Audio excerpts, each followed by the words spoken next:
So, one of my goals for 2022 is to write a book. And so, I have an outline already for this book, and I'd like to tell you the outline for this book today. So, sort of the beginnings of how this book came about in my head. I was around like 7 or 8 years old. We were learning about indigenous people for the 2 minutes that we learned about it in history class, and like slavery and like African people, again for the like 2 minutes we learned about it in class. But also I grew up with family members and my parents who also knew a lot about Black people and African people and indigenous people of Turtle Island, as you know, the United States. And so I knew a lot about my culture, being Black and indigenous myself. So I wanted to write a book when I was a kid, and I guess one day I just wrote a short part of it for fun. And so in 2022, I would like to finish the book that my 7 or 8-year-old self wrote. And basically, from what I'm remembering in my brain and from memories, this book was about basically an indigenous girl. So I guess the premise basically is that an indigenous person from Turtle Island, this is during slavery, so colonizers had already come from Africa, so they already had conquered, they had already come and taken over what we call the United States. And basically, this is during slave time, so they are bringing African slaves from Africa. And this is like in the beginning stages of like slavery. And so an indigenous woman, I haven't decided what tribe yet, but it's probably going to be one of the tribes that I specifically am, which is a lot, which is Powhatan, Blackfoot, Cheyenne, and Cherokee. And so it might be one of those, it might be another one, I haven't decided yet. It's definitely going to be a more East Coast tribe, probably a Southern tribe, but we'll see. But anyways, so an indigenous woman from one of those tribes, she stows upon one of the slave ships. And she actually ends up making it to Africa without being seen. And so while she's in Africa, she ends up meeting this man. He is a nobleman, but somebody who was basically in a position of power in that African village, basically.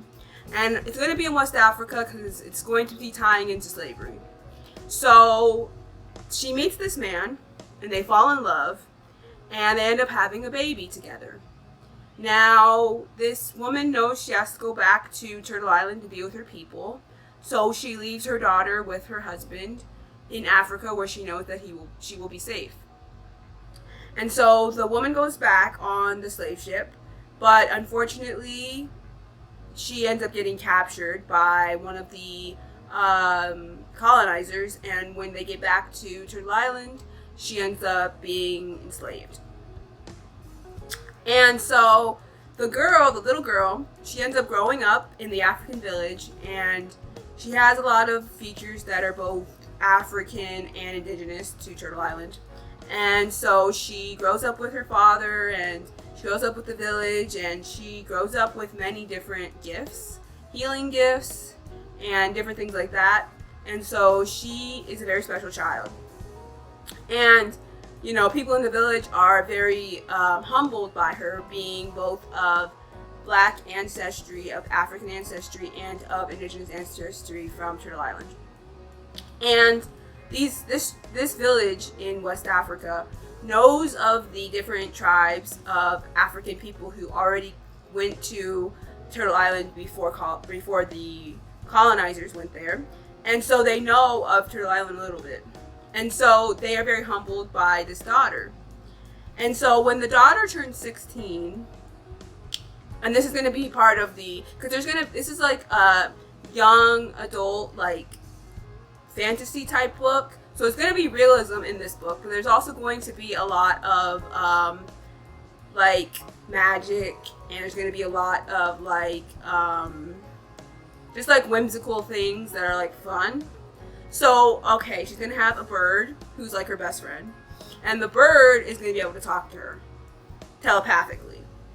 And so this bird can talk to her telepathically, and for 16 years, this bird went back and forth with the father and the mother. And I know I said already that she was already captured, but she isn't captured until this moment. So she does end up getting captured, but not until this moment. She ends up getting captured. So yeah. But anyways, I'm still fleshing all of this out. This is just a very, very small work in progress that I need to flesh out more. But this is just the ideas that flowed through my head yesterday in the shower. So I just wanted to like kind of tell people or jot this down for myself, because I'll lose all of this information and I won't remember it after a while, and so I just want to remember it. But anyways, so this bird goes back and forth for 16 years from Africa to Turtle Island to give messages from the father and the mother and to check on the daughter. And so when the bird is instructed by the father and the daughter to go give a message to the mother, the bird finds out that the mother has been captured into slavery, because they find out that she had stowed upon one of the boats. She was going to stow upon one of the boats to go back to Africa to check on her daughter. And so she gets captured. And she gets put into this dungeon. And so the bird finds all this information out, and she goes back to tell the father and the daughter. And the daughter gets really irate and gets mad and says, I have to go and save mom. Or, you know, the way that she says mom in that language. And so she ends up telling her father, like, I have to make this journey to Turtle Island because I have to save my mother. And so the father is very hesitant at first, but he allows his daughter to go because he knows that this is a very important journey for his daughter, and that she also deserves to see where her mother lives. And so he gives her all these tools and all these things to take with her. And he also tells her to go and visit the spiritual woman of the village, to go and gain some knowledge from her, gather some like magic tools and everything that she needs. And so she goes to visit the spiritual woman, and she gives her all these medicines and herbs, and she gives her all these like magic things that she can use along her journey. And so her father also asks some of the different tribes who had gone to Turtle Island prior to the colonizers going, and asked them for their maps to getting around Europe and other places. And so she ends up taking all these things and her best friend, the bird, and they go on this journey. And they basically, all these silly things and, you know, stuff ensues, and eventually she makes her way to Turtle Island. And when she gets to Turtle Island, the bird checks on the mom and finds out where she is. And so the girl ends up going and finding her mom, who's in a dungeon. And so the girl uses her magic stuff that she got from the spiritual woman to break the mother out of the out of her bondage in the dungeon. And so the girl ends up saving her mom, but then the girl ends up getting captured as well and put into a dungeon. But she ends up using her magic to get out of there. She saves her mom, and the mom takes her and runs to the tribe to introduce her to her tribe. And so the tribal people are very excited to see the girl, and they're just like, this is a miracle, this is so amazing. And so the girl sees her fellow Africans being enslaved by these colonizers, and she sees the way that the indigenous people are being treated as well. And she says, this is not right, this is awful, like, I didn't know it was so bad over here.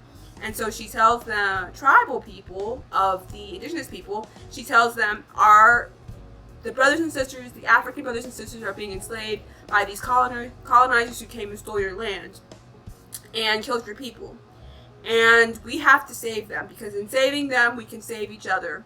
And so it takes some convincing for her to get all of the tribes to follow her, but she tells them, you know, we have to save the Africans because they can help save us. And so the tribe of her mother is on board, and they spread the word around to all the different tribes, and they at first are hesitant, but they come around to it, and they all meet at this one meeting spot. And they are able to basically gather. They use all their resources. They use the magic that the young girl brought with her, and they use all of the tools that the indigenous people have. And so they successfully basically do a revolt. Now this is only because I think I'm going to place this in Virginia because A, I live in Virginia, B, I'll have ancestry in Virginia, I'm indigenous ancestry in Virginia and Southern Virginia, and so I think I want to place it in Virginia. But basically, the tribes of Virginia, so I guess not all the tribes, but the tribes of Virginia end up doing an actual, I guess you could call it a slave rebellion. They help make sure that the enslaved people are freed, and they take Virginia back from the colonizers. And other tribes and other enslaved people find out about the successful slave rebellion that happened, and they want to do one in their states. And so they end up doing them as well. But at the end of the story, basically the girl ends up saying that, you know, she has to go back to Africa, but she really, really thinks that what she did was really important. That's why she was brought there. And she tells her mom she should come with her. But the mom says, no, I can't come with you, darling. Or, you know, whatever. I have to stay here with the tribe because, you know, I have to be here to help with everything going on. And so she says, okay. And she says, when I am 18, I will come back to visit. And so she goes back and she tells her father about everything that happened. And she says, Father, it was crazy. We can't let any more we can't let any more colonizers come over here and take our people. And the father ends up putting in, or telling the noble people, or the people in power, that they need to put in a law where the colonizers can't come and take their people anymore. And so at the end of the story, you learn that this story was actually a storybook that a grandmother was reading to her granddaughter. And she tells her granddaughter, and this is a woman who is of Black and indigenous ancestry. And she tells her granddaughter, she says, Granddaughter, I read this story to you. This may be a fictional story, but the moral of the story is that Black and indigenous people need to work together, because the more they work together, the more they can fight this evil white supremacy and colonization that has plagued this land for so long. And then the more that we stick together and we stand up for one another and we fight this battle together, this is how things can happen. Things like this can happen. You know, we can make a difference. And the daughter is so excited because she's also Black and indigenous ancestry. And so she just gets so excited to tell all of her friends and to tell all the other indigenous kids that she knows and all the Black kids that she knows, and to tell them of the story that her grandmother told her. And then in her school, she starts a Black Indigenous Alliance, and it goes from there basically. But yeah, it's a very, very, very like rough, off the cuff outline of the story, kind of. I haven't really done a lot of research. I haven't really done a lot of anything yet, but that's like the most rough, basic outline of the story. And I'm excited to write it, and I'm excited to tell more stories of indigenous and Black people, because Black and indigenous people exist, but they're not really told in stories, in a lot of history, and they need to be. So the Alliance of Black and Indigenous People is a strong one, and through my stories, through my jewelry that I make, through just being on this YouTube channel or on Instagram or wherever I am, I always want to make the point that it is important that Black and indigenous people stick together and they help each other to overcome these atrocities that happen to them every day. and that we need to be closer like this and not at odds like this, because that's what the colonizers want. They want us to be at odds, but we need to be more unified than ever, because that's how we're going to fight this evil monstrosity that is colonization, racism, white supremacy. So I hope that whenever this story comes about, that this helps even one little kid feel, first of all, happy and excited and joyful and prideful about being Black and Indigenous, but also lets them know that we are better as one than we are separate, because we can really fight this. And I just want this story to be able to be a tool in that fight of liberation. So if you like this, that's dope. Thank you. And if you have any like book writing tips, I would love to hear them if you want to leave them in the comments. And yeah, I'm just kind of excited about writing this book. I haven't really told anybody that I'm writing this book yet. Well, I told one person, but I don't really want to jinx this book because I just want it to, you know, flourish. So I want to at least get like a chapter done before I tell people, because I just don't want it to be like, oh, you're writing, okay, that sounds like cool, whatever, or, oh yeah, sure, whatever. Like, I don't want people to just like put their kibosh on it yet. So yeah, I'm excited to write it, I'm excited to put it out there, and I'm excited for the energy that it will bring about, because I think it's important for us to tell these stories, because as I know, as a Black Indigenous person myself, our stories are not always told, and they're definitely not always told in the right light. So I want to be one of those people who tells this story in a good way to uplift the people.